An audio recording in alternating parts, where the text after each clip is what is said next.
तो कहने का भाव कि इस संसार में ना कोई किसी का शत्रु है, ना कोई किसी का मित्र है। क्यों? क्योंकि व्यक्ति का जब जन्म होता है तो जन्म के समय उसका कोई शत्रु और मित्र नहीं होता। तो पूछा गया शत्रु और मित्र बनते कैसे हैं? तो हमारे आचार्य, हमारे मनीषी कहते हैं, ना कश्चित कश्चित मित्रम, ना कश्चित कश्चित रिपु। संसार में कोई किसी का मित्र नहीं, कोई किसी का शत्रु नहीं, व्यवहारेण ही जायन्ते। शत्रु और मित्र व्यवहार से ही उत्पन्न होते हैं। यदि आप किसी के प्रति उचित व्यवहार करोगे तो आपका वो मित्र बन जाएगा, और अनुचित व्यवहार करोगे तो आपका वो शत्रु बन जाएगा। तो मैं महात्मा जी से यही जानना चाहता हूँ कि धनुष तोड़ने वाले ने आपके प्रति ऐसा कौन सा कार्य कर दिया, आपके प्रति ऐसा कौन सा कर्म कर दिया जिसके कारण आप उसको शत्रु मान रहे हो? साधारण नहीं, सहस्रबाहु संशोधित मोरा। जानने की बहुत इच्छा है, लेकिन महात्मा जी जानने की विधा ठीक नहीं है। जो जानने का मार्ग अपनाया है, जो जानने की रास्ता आपने पकड़ी है, वो ठीक नहीं है। क्यों? क्योंकि आप जानकारी क्रोध से चाहते हैं। अतृष बोले वचन कठोरा, कौजल जनक धनुष कई तोड़ा।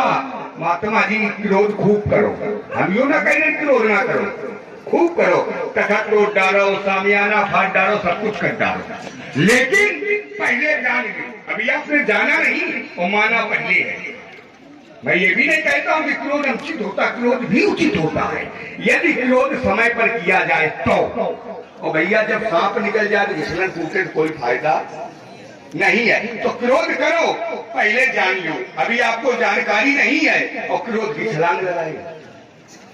पहले जानो फिर मानो, क्योंकि सिद्धांत कहता है कि जाने बिन न होई प्रतीति और बिन प्रतीत होई नहीं प्रीति। जब जान जाओगे तो स्वयं में मान जाओगे। अभी आपने जाना नहीं है, इसलिए महात्मा जी क्रोध शांत करिए। क्रोध से कोई कार्य बनने वाला नहीं। अगर कोई कार्य बना हो तो अपने कर्म बताना कि राजकुमार लक्ष्मण क्रोध से ये कार्य बना, स्वीकार करने योग्य होगा, स्वीकार किया जाएगा। इसलिए बाबा जी रही धनुष की बात तो बहुत हुई तोरी हरकाई कबाऊ ने काश जैसी याद कर रहे हैं कबहू ने असरी से गेन गोसाई।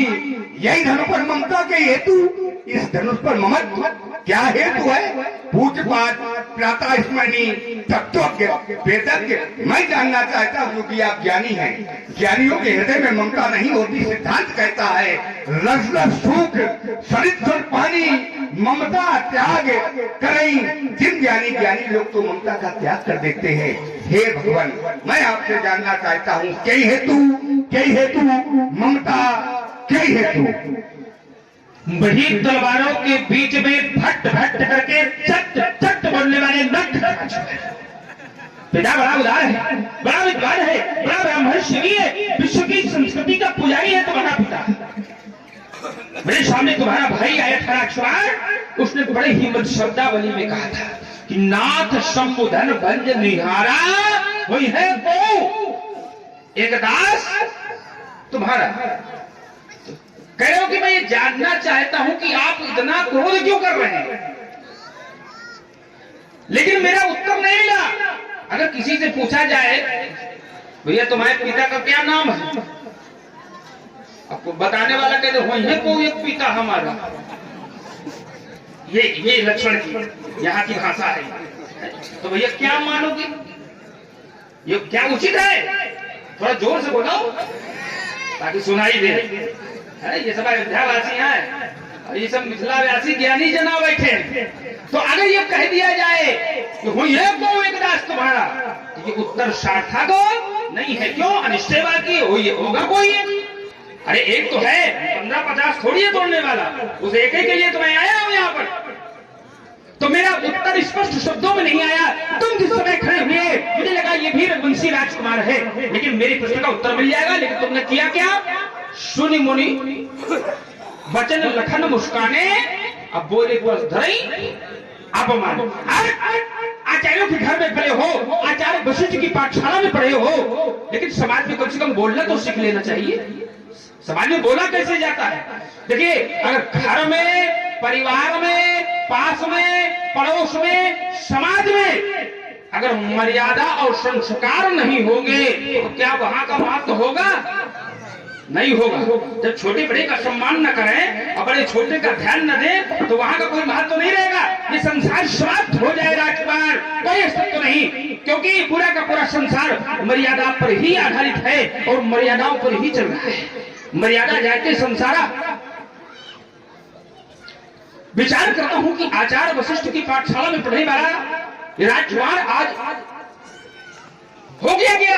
विचार करके बोलना चाहिए राजकुमार, जिस समाज में कब कहां और कैसे किस प्रकार से बोला जाता है, इसके सामने कैसे शब्दों का संबोधन करना चाहिए। चलिए लक्ष्मण कुमार के शब्दों पर वो विचार करने लगा तो लक्ष्मण कुमार ने कहा कि जो यहाँ पर धनुष टूटा तो यहाँ पर सब लोग सुखी हैं और महात्मा जी दुखी हैं। तो अब हम ये नहीं समझ पा रहे हैं कि लक्ष्मण चाहता क्या है। भाई हमारा तात्पर्य है कि ही तोड़ा, किसके द्वारा तोड़ा गया है ये भी जानना चाहता है।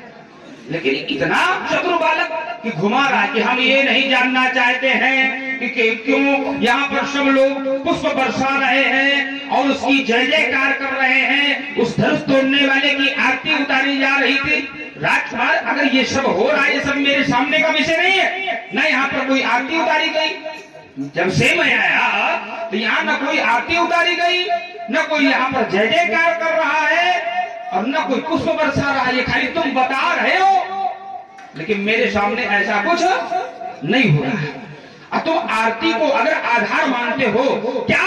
अच्छा ये बताइए, क्या ये मान लिया जाए अगर किसी की आरती उतारी जा रही है, क्या वो आवश्यक है क्या कि वो अच्छा व्यक्ति होगा? आरती तो कभी कभी दुष्टों की भी उतारी जाती है। आरती ही केवल आधार नहीं है। और अगर राजकुमार तुम आरती को आधार मानते हो तो एक समय वो था जब इस धनुष की भी आरती उतारी जा रही थी।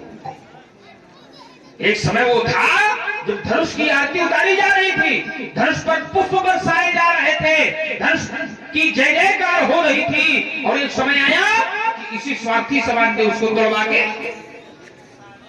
जिसका जब तक किसी से स्वार्थ होता है, स्वार्थ निकलता है, तब तक वो उससे बड़ा स्नेह करता है। और जब स्वार्थ पूरा हो जाए, काम निकल जाए, तो फिर वो भूल जाता है। स्वार्थियों की पहचान होती है। तो राजकुमार एक समय वो था जब इस धनुष की आरती उतारी जा रही थी, एक समय वो था जब इस धनुष की जय जयकार हो रही थी, एक समय वो था जब धनुष पर पुष्प बरसाए जा रहे थे। और आज वो समय आया कि तोड़वा दिया गया।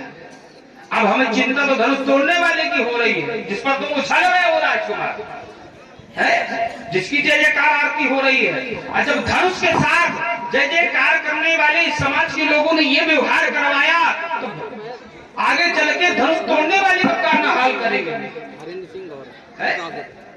राजकुमार और आप आ गए श्री हरेंद्र सिंह जी गौर, आपकी ओर से 50 पुष्प मुद्राएं